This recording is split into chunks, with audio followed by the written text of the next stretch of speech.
మళ్ళీ ఇంకో కారా? ఇప్పటికే 7-8 కార్లు ఊరికనే బయట ఉన్నాయి. నేల మీదగా ఉన్నాయి, నేను ఎత్తి మీద ఉన్నాయి. ఏంటయ్యా ఇది? మళ్ళీ కొత్త కారా? ఇప్పటికే 7-8 కార్లు ఊరికినే పడి ఉన్నాయి. ఉండని, నేల మీద కదా ఉన్నాయి, నీ నెత్తి మీద ఉన్నాయి.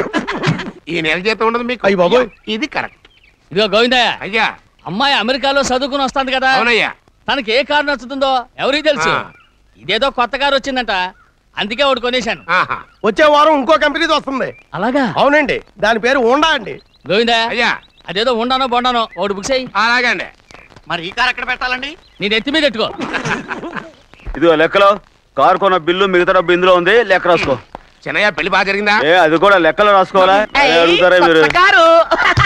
రే బస్సులు పట్టుకుంటారా, బండి రంగు మార్చేస్తాడు. అవునయ్యా, ఎర్రబండి నల్లబండి అయిపోద్ది.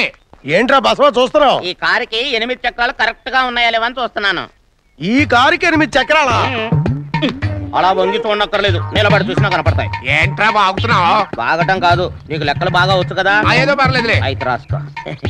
ఈ పక్క 2 చక్రాలు ఉన్నాయా? అవును. ఈ పక్క కూడా 2 చక్రాలు ఉన్నాయా? అవును. 2 2 4. అలా చెప్తావు. ఈ పక్క కూడా 2 చక్రాలు ఉన్నాయా? ఉన్నాయి. 4 2 నీ ప్రకారం 6. బాగానే చెప్పావు. ఈ పక్క కూడా 2 చక్రాలు ఉన్నాయా? అవును. 6 2 8. సరిపోయిందా? ఇంకా ఉన్నాయిరా. అందుకేరా నువ్వు నీ జీవితంలో తెలియగలవాడిని నిరూపించుకోలేవు. అయ్యగారిని ఉద్యోగం పర్మనెంట్ చెయ్యరు. నీ జీవితాంతం నువ్వు టెంపరవరీయే. నీకు బోనస్ ఉండదు.